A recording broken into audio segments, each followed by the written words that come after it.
Chapter 9 Family Part 2. "This the place?" Applejack asked, eyeing a small townhouse wedged in between two other buildings. Twilight checked the letter Haybrittle had saved. They had arrived in Ponyville at around noon after a few days of traveling, and Twilight had insisted on their first stop being the Iron Circle safe house. "They mentioned being beside a general store and near a tavern." "Can't hurt to check," Applejack said, and knocked on the front door of the townhouse. They waited. No response. Twilight peered through a gap under one of the window shutters. She couldn't make out anything more than the vague shapes of furniture in the darkness within. "Rarity?" Twilight watched a blue aura slither around the door's handle. A moment later, the lock clicked, and her magic laced around her sheathed swords. Twilight moved in front of the doorway and gently pushed the door open. The door gently creaked as it swung inward. Sunlight behind Twilight streamed in and cast her shadow onto the house's floor. Nothing moved. She lit her horn and raised her hoof. "Twilight!" Pinky said, but she was already in motion, stepping across the threshold. "Wait!" Twilight looked down, when she noticed light from beneath her. A line of runes worked into the crease where the doorframe met the floor glowed softly. She knew that sound. She had heard it once before, when the portal closed while she was fighting Tarn Inkstroke. She snapped her gaze forward. A spineless, winged black demon rushed toward her, the fading remnants of a portal lingering in the air behind it. Through its open mouth, past its glistening fangs, she saw the glow of flames. In one smooth motion, she drew Celestial Fury and cleaved through the creature's neck, long before it had the opportunity to spit fire at her. A gout of flame burst from the stump and scorched the ceiling above. For an instant, a golden aura enveloped the creature's body, but the demon was already dead, and a moment later it freely hit the ground with a thump. Droplets of its sizzling black blood sprayed onto a rug in the center of the room and set it on fire. "Rarity, Pinky, look for traps. Every pony else, put that out," Twilight said, unfazed.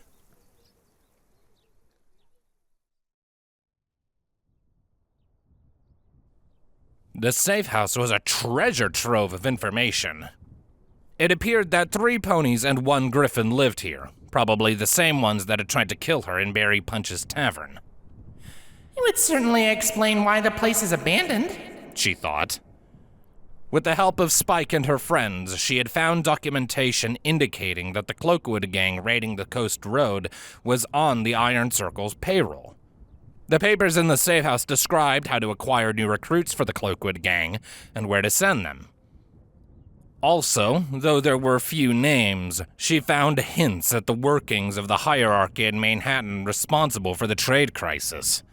When they reached the city, they would have plenty to go on. Still, after spending the better part of the afternoon in the safe house and finding all of that information, she was disappointed. The reason for the bounty on her head and the Black Knight's identity remained just out of reach. Though it was clear that the Iron Circle was the organization promising to pay the bounty should her head ever be presented, there were no further details, at least not here. Twilight paused by a table with a small mirror sitting on its surface. She picked up the mirror, and after glancing at her travel-worn reflection, noticed a sheet of paper that had been lying on the table beneath the mirror. Written on the paper was a list of nondescript locations, among them headquarters and coordinator, accompanied by arcane symbols. The symbols matched with symbols pressed into the mirror's frame. Out of curiosity, she pressed the symbol for coordinator on the edge of the mirror. It didn't surprise her when nothing happened. Hey Brittle's mirror, if it had somehow survived the explosion, would be buried under a ton of rock. Next, she touched the symbol for headquarters. This time, a featureless white surface replaced her reflection. She furrowed her brows. An idea occurred to her, one that she knew was risky, but greatly appealing. Setting the activated mirror face up on the table, she levitated a quill and wrote a quick note on a blank sheet of paper. She rolled up the note and, after hesitating for a moment, dropped it into the mirror. The paper passed through the surface of the mirror, vanishing, and the mirror returned to its normal silvery sheen. She had written, I am coming for you. Fear me. She no longer blamed the Black Knight alone for taking Star Swirl from her. They were responsible as well, and she planned on making them pay their part of the debt for the terror and loss she had suffered. It's their turn to be afraid. A voice broke her thoughts when Rainbow Dash said, Whoa! Look at all this! Twilight turned away from the mirror and saw Rainbow standing in front of the door of an open pantry. Within were jars of preserved foodstuffs, enough to last for weeks. Twilight sighed. Rainbow, I told you not to open anything without it being checked by some pony who knows what to look for. Oh, relax, Twi. We haven't found anything dangerous except for the trap you triggered. Besides, who'd put a magic trap on their food? Rainbow said with a laugh. With all this to eat, we could just stay here tonight, she suggested. Or we could always unlock my boutique and stay there, Rarity mentioned as she stepped into the room. This place is a run-down, shuttered-up bachelor cave. It's dreadful. Your windows are boarded up, Twilight said. It's still better than here. There's no color, except for scorched. I think we should head out to Sweet Apple Acres to stay the night, Applejack said, joining them. We could get a fresh, home-cooked meal there. It's less than an hour away, and it would be nice to stop by and see my family. Granny Smith and Big Macintosh will definitely be back by now. Twilight nodded. Sounds like a plan.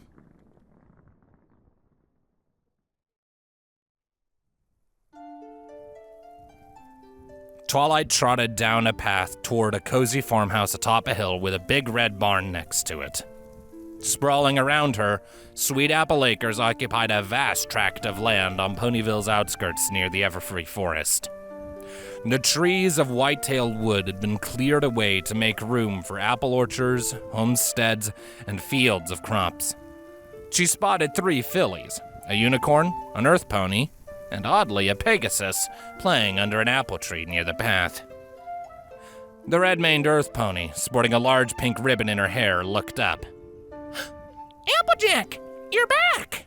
She cried with wide eyes. Hey there, Apple Bloom, Applejack called out. Don't worry, I'll tell every pony you're back, Apple Bloom yelled and took off toward the farmhouse as fast as her little legs could carry her. Just for one night, Apple Bloom, don't get their hopes up, Applejack shouted. When Apple Bloom continued running and gave no indication that she had heard, Applejack sighed. Foals, she muttered. Sweetie Belle? Rarity said, astonished. Rarity? The unicorn filly said. Twilight watched her rush down to the path and meet Rarity with an affectionate hug. Rarity! It's so good to see you, Rarity said as she wrapped her foreleg around Sweetie Belle. What are you doing here? I'm staying with Apple Bloom for a couple days, Sweetie Belle said. We're building a clubhouse. After a pause, she added, her voice cracking. Mom and Dad were so worried after they got your letter. Last time you left, you were gone for years. I'm not staying for long, sweetie. I'm dealing with something, like I said in my letter, Rarity said. Filthy Rich has been looking for you. He said your payment was due, Sweetie Belle said. Rarity winked at Sweetie Belle conspiratorially. Well, It's a good thing he can't find me then. Twilight noticed the Pegasus filly eyeing Fluttershy and Rainbow with interest from the edge of the path. Hey, Squirt. What's your name? Rainbow said while she waved her wing in greeting. The orange Pegasus smiled at Rainbow. I'm Scootaloo. Are you from Cloudsdale? I was from Cloudsdale, but after they told my friend here, Flutters, that she had to leave, I was out of there, Rainbow said. I could have stopped some of the storms, Fluttershy mumbled, almost inaudible. Scootaloo hoofed the ground nervously. I was banished too. They said my wings were too small when I was born. No sweat, Rainbow said as she approached the filly. Cloudsdale doesn't know talent when it's right in front of their noses. Small wings or no, I'll bet you're great with air. Well, I can beat my wings really fast, Scootaloo said proudly and began to flap her wings. She rose a couple hoof spans off the ground, her wings buzzing as they clipped through the air. She only stayed aloft a few seconds before she settled back onto the ground. Hey, you want to fly up to the farmhouse? Rainbow said.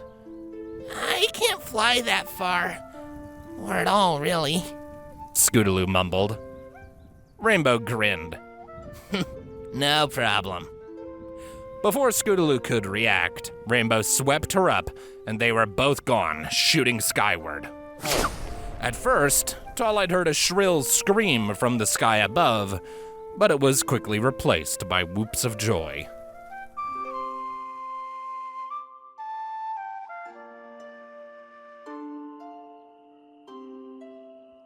Rainbow Dash and Pinkie Pie pranced on a large table in the center of the Apple's spacious barn, nimbly avoiding pitchers of liquid and platters of food.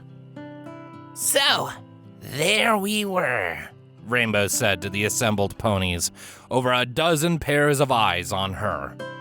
Several ponies were gathered around the table for the evening meal. Twilight and her friends, Big Macintosh, Granny Smith, Foals, among them the three that Twilight had seen beside the path, and farm workers, Apple or otherwise. They all gave Pinkie and Rainbow their undivided attention. There we were, Pinkie echoed. Running down the tunnel with an army of diamond dogs yipping at our heels. We rounded a corner, and can you guess what we saw? Rainbow continued. Sweetie Belle's hoof shot up. Ooh, pick me! I know! Rainbow! You forgot about the trap! Pinkie said. It's not important, Pinkie. More exciting, Rainbow said, exasperated. Well, I saw it, so I think it's important, Pinkie argued. Fine. Rarity and Pinkie dealt with the trap. Then we went around the corner, and can you guess what we saw? Rainbow said, and turned to point at Sweetie Belle. A cave full of diamonds! Sweetie Belle cried. Pinkie grinned. Not quite, silly. It was a cave full of diamond dogs. And before we knew what was happening, their leader surrendered the entire civilization down there to us, Rainbow said. Now I know you're telling a tall tale. How in the heck could that happen? Apple Fritter demanded. Oh, I dunno. Rarity can be pretty scary, Pinkie said. She stepped to the edge of the table and extended her hoof down to Rarity. Come on up here, Rarity. Do the voice. What? Oh, no, not me. You two are doing a fine job telling the story, Rarity said, raising a hoof to wave Pinkie away. Do the voice! Do the voice! Rainbow and Pinkie chanted. Soon the entire table was chanting those words, and Twilight found herself joining them. For a moment, even though she knew this was not her home, and the welcoming faces around her were not her family, she felt like she was back in Candlekeep, at one of Pinkie's parties in the Cakes Tavern. All right, Rarity yielded. She took Pinkie's offered forehoof and clambered up onto the table. Reluctant no longer, she strode to the center of the table without getting a speck of food on her hooves. She flicked her mane dramatically, her horn glowing, and the light around the room warped into shadow. I will be your queen, not dark, but beautiful and radiant as a gemstone. All shall love me and despair. With the echoes of Rarity's voice in her ears, Twilight shivered. The room lay silent, but as Rarity calmly walked back to her seat, applause and laughter erupted from around the table. "That was amazing!" Spike yelled. As Rarity settled into her chair, Rainbow began again.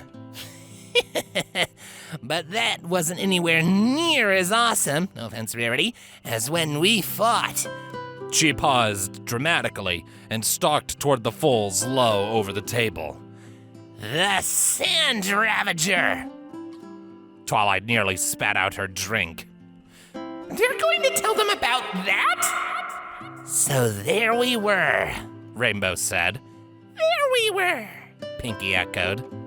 Atop the Appaloosan's dam, and this giant scorpion beast comes barreling down the riverbed at us, ready to devour us all, Rainbow said.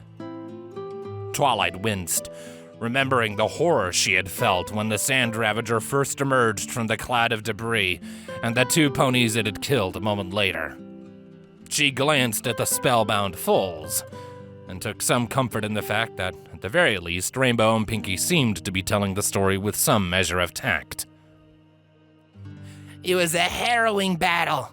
We wounded the monster many times, but just like the sand cats, it could heal itself. And pretty soon we were all beaten down. I broke my wing in 3 places. Pinky held up 2 forehooves, glanced at them with disappointment, and then flexibly balanced on one hind leg to add a 3rd hoof to her count. 3 places! Rainbow steadied Pinky with a hoof to keep her from falling into an apple pie. We were on the brink of death, about to all get eaten, fighting something that could heal from any wounds we could give it. And you'll never guess how we survived. Tell us, the ponies demanded. The rain came, Pinky said excitedly as she regained her footing. That's right. Right after I saved Applejack's life, Rainbow added with a smirk. Fluttershy here had called in this epic storm from the Everfree Forest with her special Pixis druidic powers, and it arrived just in time.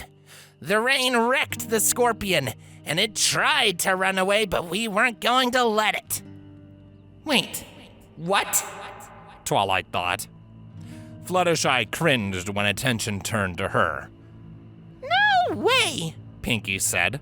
Fluttershy zapped the dam with a big old lightning bolt and let all the water in the reservoir chase after it. Did they rehearse this? Twilight wondered. Sploosh! The river swept it away, Rainbow said. But Twilight saw its black heart floating in the water, and she... What? Twilight slammed her hoof onto the table angrily.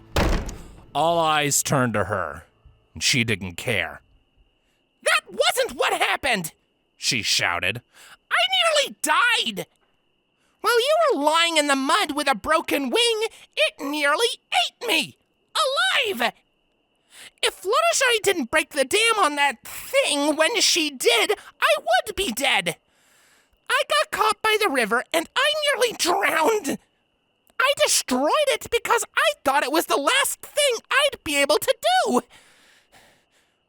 Twilight rose out of her chair, glaring at Rainbow and Pinky. And if that wasn't enough, I nearly died from its poison even after it was dead and gone. It wasn't happy, it wasn't glamorous, and it wasn't heroic. It was terrible. How can you stand up there and pretend it was anything different?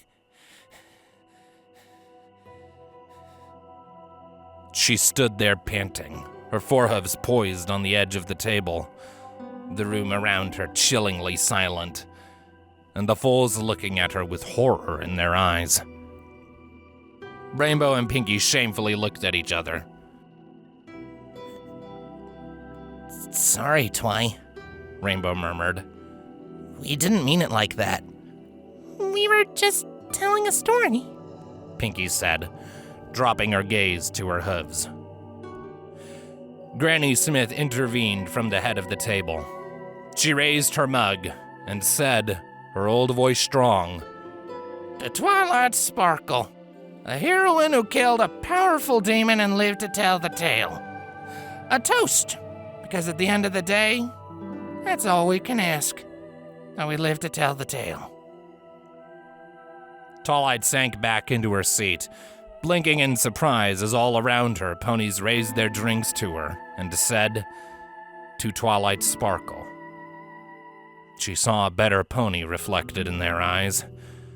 A pony she didn't feel like, but maybe a pony she could be. Granny Smith smiled at her and said, "Star Swirl would be proud." The barn door abruptly slammed open. From the doorway, a pony in a helping hoof uniform shouted, "I have a message for Granny Smith. It's urgent." The moment was gone. The table went quiet as the panting messenger approached the head of the table and passed a folded letter to Granny Smith. Twilight watched with trepidation as Granny Smith unfolded the paper, separating it out into 2 sheets. The old mare's eyes scanned the first sheet, then the second, while every pony at the table gazed at her in silence. "Twilight, I'd like you and your friends to speak to me in the house." She grinned at the ponies, showing her old gums.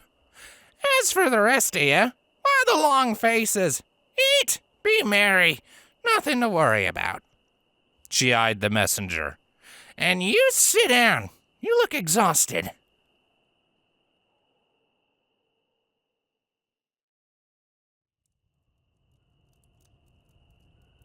While the Sweet Apple Acres barn had plenty of space, the family's house was a small homestead with only a few rooms. Twilight and her friends sat with Granny Smith on the ground floor in a small living area next to the kitchen. The old mare leaned back in a rocking chair with both sheets of the message in her lap. "I need y'all to listen close now, you hear? No interrupting," Granny Smith said. Twilight nodded, along with the rest of the ponies.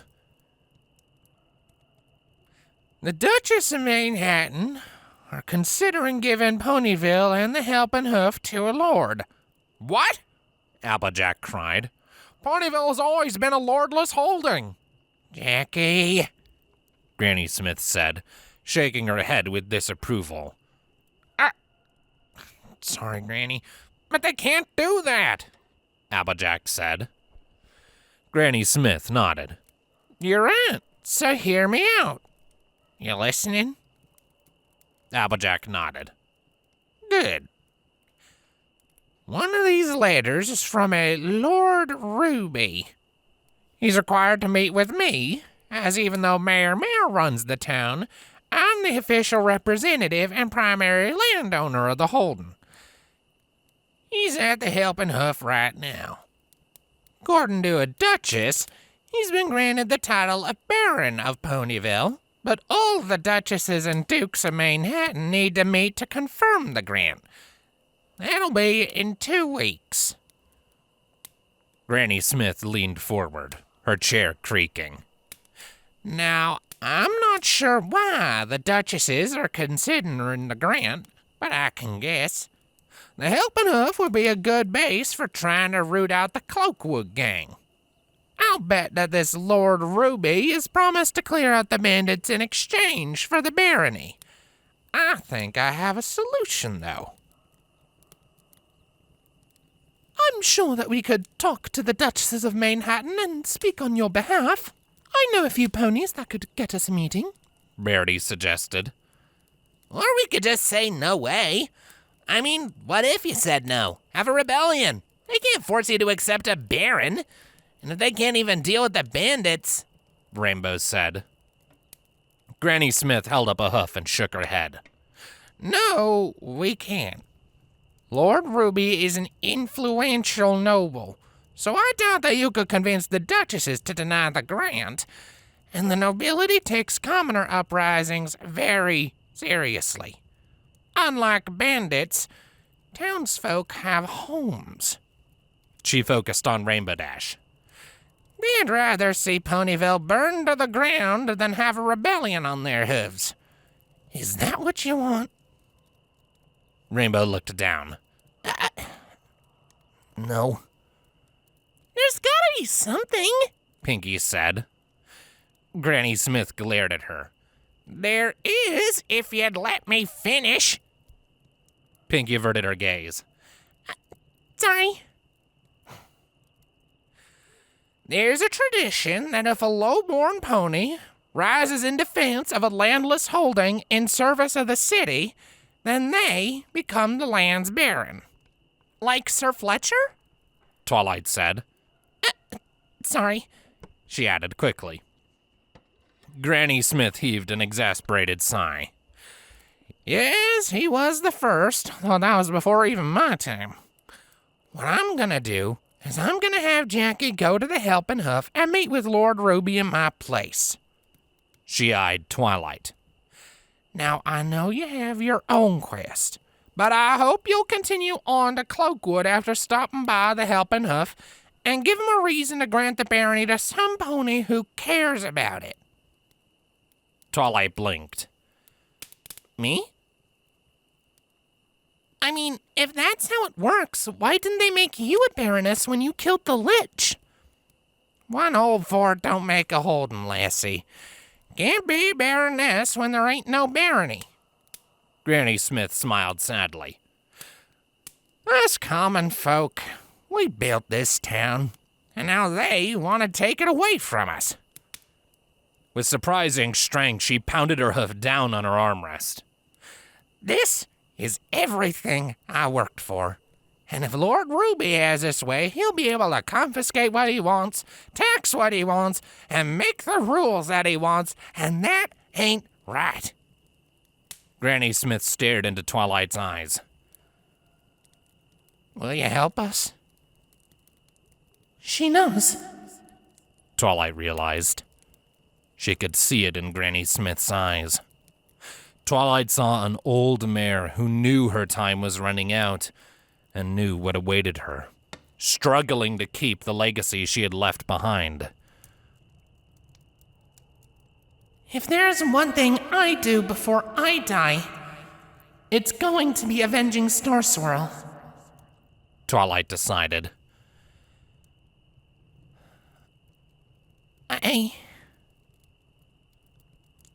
I can't, she mumbled. She hated what she had to say, but she said it anyway. I need to find him. He killed Star Swirl. He's going to pay, she said. I'm sorry, I can't help you. Not when I'm so close. What do you mean you can't help? Applejack said, her voice low and angry. This is my home. If you're not gonna help, then I will. Jackie, you'll go where Twilight needs you to go. I made a promise to Star Swirl, and you swore you'd help me keep it, Granny Smith shouted. Yes, ma'am, Applejack growled. She stood up, shot a glare at Twilight, and trotted for the door. Find me when you want to go where you want to go, later, she said. As soon as she crossed the threshold, she spat into the dirt and left the door wide open as she strode toward the barn. Twilight watched in horror as the rest of her friends stood. Rainbow Dash started for the door first, giving her a glare. I made a deal with you, Twilight Sparkle, and I'm not abandoning you. But if all you care about is revenge, don't expect me to be your friend. Twilight opened her mouth, but she couldn't make any words come. Rarity was next, Fluttershy and Spike trailing after her. Twilight, is that really all that matters? I thought we'd be helping ponies, Rarity said. shaking her head sadly as she left. It isn't right. Fluttershy murmured while she followed Rarity out. Pinky? Twilight asked. I'm still your friend, Twilight. But Star Swirl would want you to help others if you could, Pinky said. She pushed the door shut from the far side, and she was gone. Twilight grit her teeth. She knew what the consequences of her decision were likely to be, and she'd made it anyway. She wanted to shout at Pinky through the door, to tell her that Star Swirl wasn't around to see the choices she made. Star Swirl was gone. She had no one to answer to and one simple goal to achieve. In her mind's eye, she saw the straight path unraveling before her, with no friends by her side. The end of that road was the same as the end of any other. She'd be dead. She remembered the voice from her nightmares telling her, "You will learn." It knew her better than she knew herself.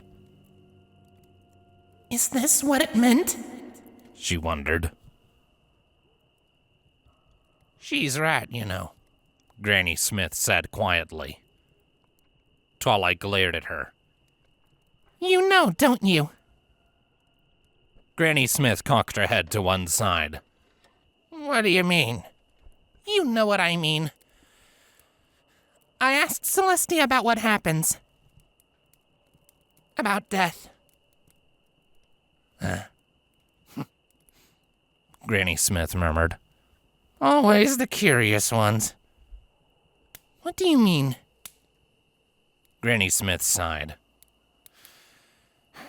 When I was adventuring with Star Swirl, he would cast a spell to send messages to Celestia, unlike what that dragon of yours can do. I don't think Celestia can say no to ponies like you, 'cause you'll keep asking till you get answers.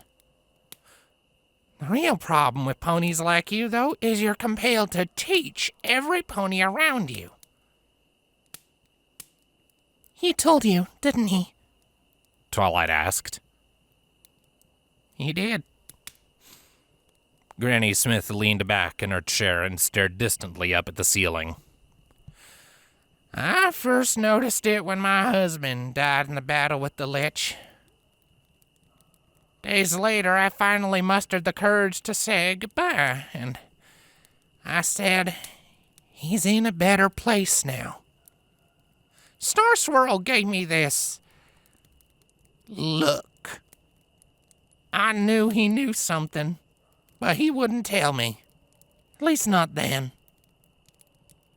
My son was born not long after. He was a strong one. Barely a month-old fetus at the time, but he lived through the battle with the Lich. When he was little, I was telling him a story about how his daddy was up in the sky watching him grow up. And Star Swirl overheard. Granny Smith focused on Twilight. Star Swirl was visiting at the time. And after I put my son to bed, he gave me that look again. I had to ask. And that time he told me. I didn't take it very well. I think I probably would have been better off not knowing. I think I would have rather believed that if I weren't an evil pony in life, then Celestia would look after me in death. I found something that mattered, though. My family. And this town.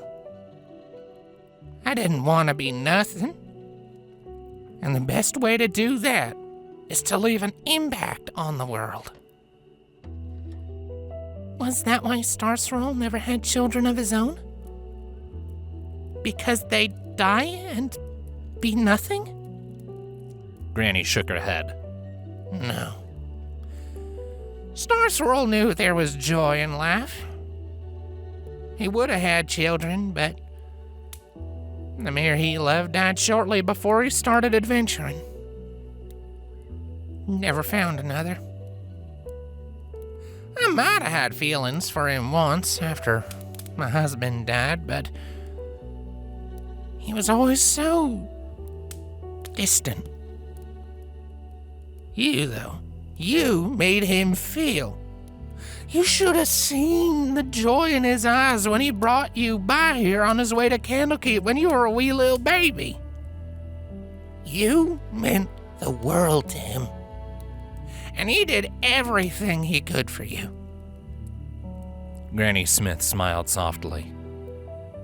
He brought you to Candlekeep, where you could grow up with knowledge and be sheltered from danger. You're the daughter he never had, and now you're the legacy he died for. Twilight blinked back tears. He never told me. I mean, I knew he loved me, but he loved you dearly, lassie. Granny Smith murmured. Did he tell you how he found you? He told me I was kidnapped by death cultists who murdered my parents. And he found me when he was investigating the cult in Manhattan. Twilight said. And the moment he saw you, crying on their sacrificial altar, he loved you as his own. You were what mattered to him. Granny Smith gave Twilight a hard stare. What matters to you, Twilight Sparkle? Twilight gazed down at her hooves. It doesn't matter what I am, she realized. All this time, and she'd been asking the wrong questions. Blessed or cursed, hero or monster. It wasn't important. She knew what she was capable of, and what mattered was how she used that power. What matters are the choices I make. There aren't going to be any second chances. She had one chance, one life. And Swirl had sacrificed everything so that she could keep it. What mattered to her was doing something worthy of that sacrifice with the one life she possessed. I chose the hard path, and I'm going to stick with it. She decided. I'm going to help you, she declared. and I'm going to help Ponyville and Bonbon and everyone that I can. She still wanted to find him, but he could wait. She wasn't going to let Granny Smith's legacy be eroded away. Not while she could do something about it.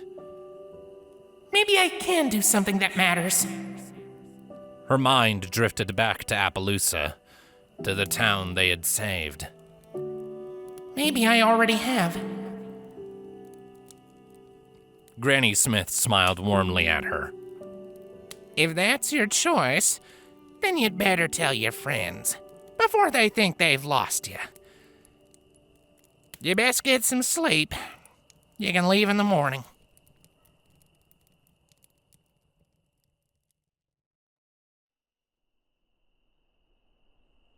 The Sweet Apple Acres barn was full of warm bunks and small rooms, providing space for visitors and workers to lay their weary heads. And Twilight found her friends up in one of the lofts. She heard them talking as she climbed the ladder. "She's struggling, and you should give her a chance," Spike said. "She's learned a lot about herself and the world in a matter of days."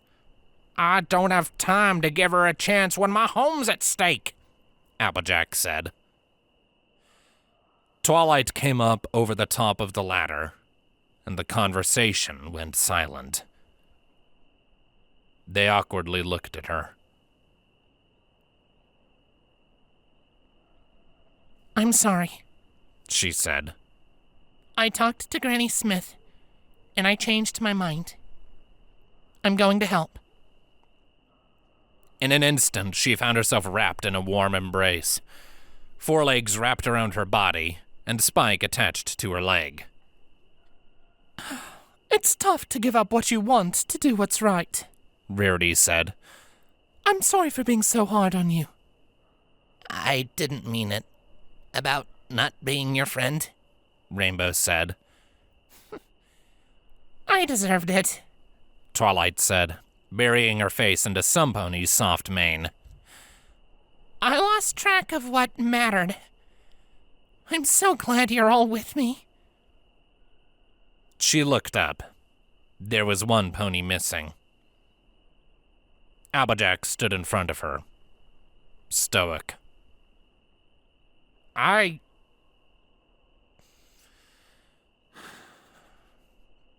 glad you came around, Twilight.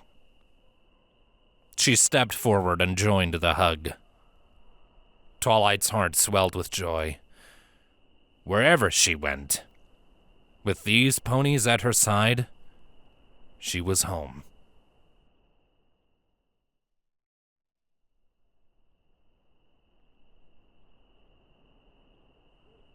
Twilight tossed and turned in her bunk, unable to sleep.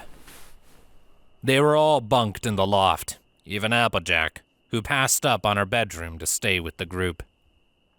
A small amount of moonlight spilling in the loft's open double door illuminated the unmoving forms of her sleeping friends. She glanced through the gap in the door at the second-story ledge outside the loft. The ledge was more than wide enough for a pony. As quietly as she could, Twilight slipped out of her bunk. She stepped slowly on the floor and levitated her bedroll along with her. Once outside on the ledge, she laid it out, got comfortable, and closed her eyes. There's plenty of room inside, you know, Applejack said from the doorway, yawning. Twilight looked up at her. I like sleeping outside, she murmured. Well, good thing there's no rain scheduled for tonight, unless we get a storm, Applejack said, and gazed toward the horizon, keeping her voice low to not wake the others. I don't see any storm clouds, though. Hard to tell at night. She stepped back inside. With comforting stars overhead, Twilight closed her eyes again. But before she had even begun to drift off, she heard a bedroll being laid out beside her. She cracked her eyes open and saw Applejack lying down. The earth pony rolled onto her back and stared up at the stars. I didn't say it earlier, but I'm sorry for how mad I got.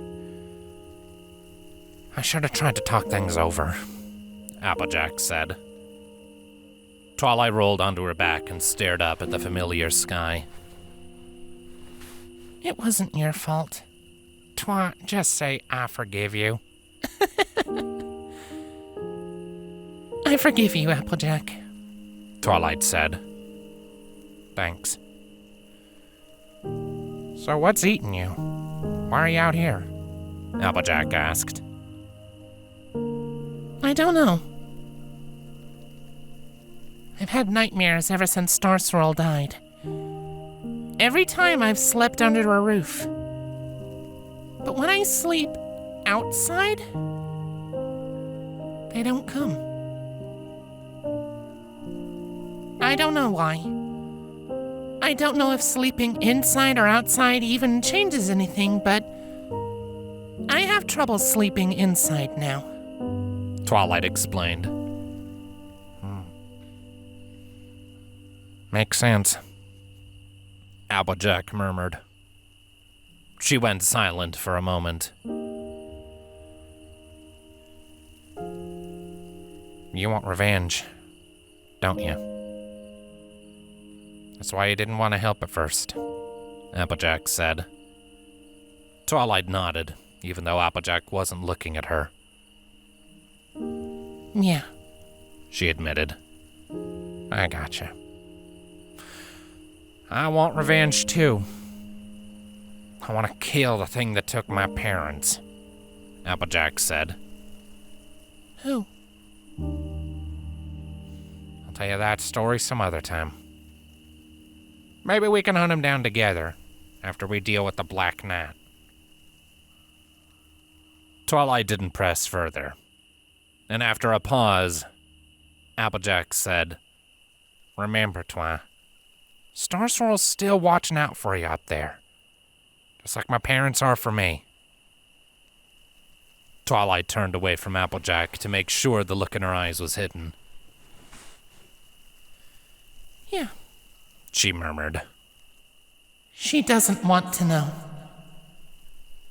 Finally, Twilight drifted off to sleep in silence.